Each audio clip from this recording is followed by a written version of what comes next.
어서 오십시오. 제 채널을 찾아주셔서 감사합니다. 하루에 5명 이상의 구독자 증가와 50명 이상의 방문자가 있으면 좋겠다는 희망을 얹어서 영상을 만들었습니다. 귀하께서 그 한 분이 되어주실 수 있으실까요?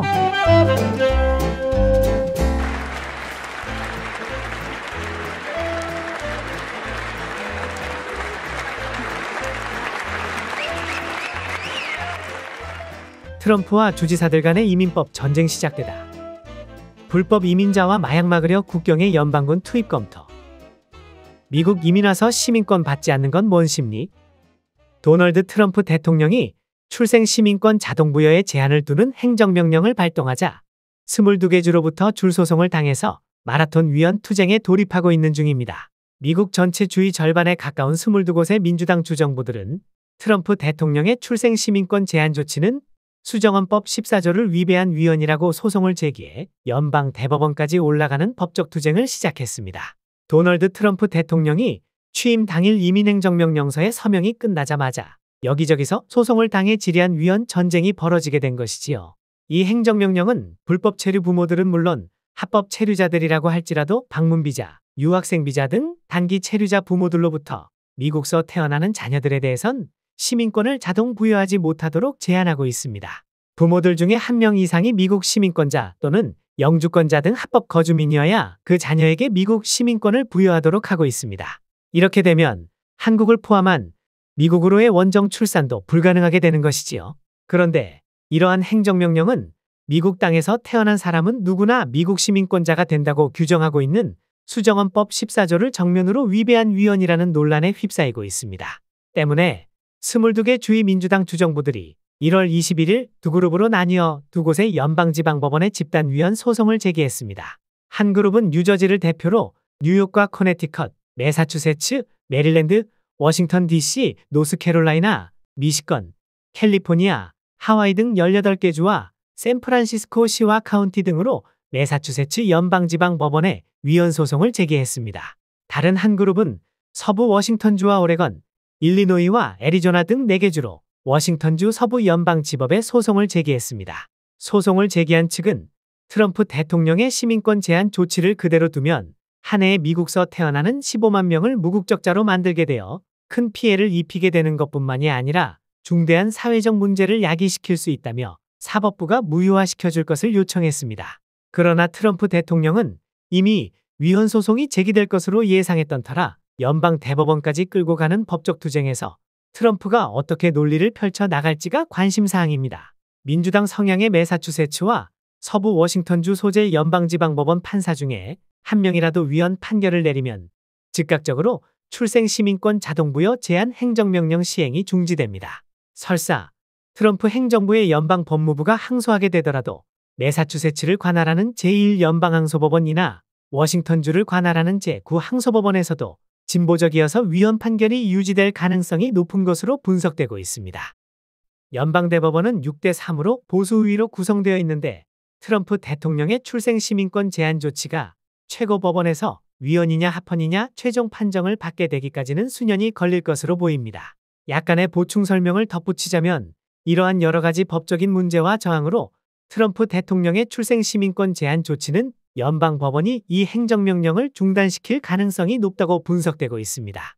미국 헌법 수정 제14조는 미국에서 태어나거나 귀화된 모든 사람은 시민이라고 명시하고 있어 출생 시민권 제한 조치는 헌법과 정면으로 충돌할 가능성이 높다는 것입니다.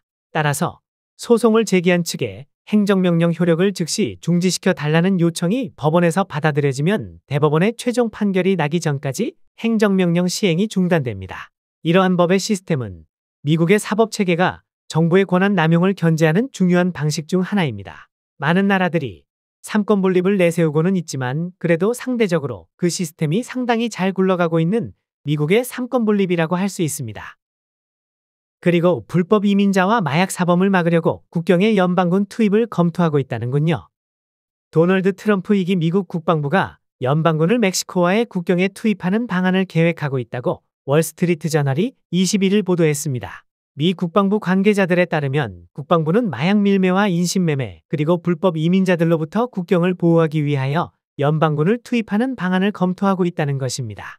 트럼프 대통령은 행정명령을 통해 멕시코 국경 지역의 국가 비상사태를 선포하고 국경에서의 위협을 침략으로 규정했습니다. 그는 군을 국경에 배치하겠다고 밝히고 국방부에 국경을 봉쇄하고 주권과 영토를 지키기 위한 실행 계획을 마련할 것을 지시했습니다. 이 밖에도 트럼프 대통령은 마약 카르텔을 해외 테러 조직으로 지정하는 행정명령에도 서명하고 이들에 대한 군사력 사용을 허용했습니다. 그러나 연방군의 역할을 확대하여 국경에 투입하는 것은 논란이 될 것으로 보이는데 정부가 국내의 법 집행 활동에 군대를 동원하는 것을 금지하는 민병대법에 또한 저촉되기 때문입니다. 이 법에 따라 연방군은 이민자 구금, 밀수업자로부터 마약 압류, 차량을 붙잡아 수색하거나 국경을 넘어오는 사람들을 막는데 직접적으로 관여하는 것이 금지돼 있습니다. 그러니까 국가안위도 좋지만 트럼프는 완전히 초법률적인 조치를 마치 거시기 나라들 대통령처럼 독선적으로 취하고자 하는 것이죠. 그러면서 트럼프는 이 법이 예외적으로 내란이나 국내 폭력 사태에 한해 대통령이 군대를 동원할 수 있는 점을 이용하여 이민자와 마약 밀매업자를 미국 안보를 위협하는 침략자로 묘사함으로써 민병대법을 피해 가려는 전략을 세우고 있습니다. 트럼프가 주장하는 침략이 일어나고 있다는 것은 국경이나 그 인근에서 군사력 사용을 그럴듯하게 허용하는 것일 수도 있습니다. 그러나 판사나 법률 전문가들은 대량의 불법 이민이 침략을 구성하는지에 대해서는 동의할지는 알 수 없다는 의견입니다. 과연 이러한 트럼프의 논리를 앞세운 불법 이민 단속 정책에 전쟁에 투입되어야 할 군인들까지 동원하려는 트럼프의 대통령 권한 활용은 어디까지 인정될지 궁금하기도 합니다. 미국 이민 와서 시민권 받지 않는 건 뭔 심리? 트럼프의 반이민 정책에 따라서 한국인들의 시민권 취득에 대하여 말씀드려야만 할 것 같습니다. 저는 지난 2000년부터 미국 시민권 테스트에 도전하는 분들을 돕기 위하여 유튜브 채널을 운영해 왔습니다. 당시에 느낀 것이 왜 미국에 와서 온갖 혜택 다 누리고 살면서 투표권을 행사할 수 있는 미국 시민권은 받지 않으려고 할까? 그 심리는 도대체 무엇일까 궁금했습니다. 지난 1월 13일은 한국인 미국 이민 122주년이고 미주한인이 날 제정 20주년 되는 해이기도 합니다. 최초로 한인 연방상원 의원 탄생 등 정치 파워와 K 문화 파워가 더 강해지고는 있는데 다른 나라 이민자들에 비하면 시민권 취득률은 걸음마 수준입니다. 한국인들이 미국 이민을 시작한 지 122년을 맞이하는 2025년에 미주한인들이 미국 추산 205만 명입니다. 한국 정부의 추산은 262만 명이나 됩니다. 또한 최초의 연방상원 의원까지 탄생하고 K 정치 파워와 K 컬처 문화가 막강해지고 있습니다. 그러나 미국 영주권과 시민권을 취득하는 한인들이 한 해에 불과 1만 5천 명 정도로 이민자로서의 권리 행사나 파워는 없는 편입니다. 제가 시민권 테스트 응시자분들을 위한 채널을 운영하면서 느낀 것 중에 가장 안타까웠던 것은 미국 시민권을 받고자 하는 것을 비아냥거리는 교민도 적지 않게 많았습니다. 받기 싫으면 본인 혼자 받지 않으면 될 텐데 시민권을 받기 위하여 공부하는 채널에 들어와서 그런 언행을 하는지 도무지 납득이 되질 않았습니다. 미국 시민권이 있어야만 투표를 할 수 있는 권리와 의무가 있는 것이고 그것은 곧 한인교민 사회의 권리 신장에 큰 도움이 되는 기본인데도 왜 그런지 모르겠습니다.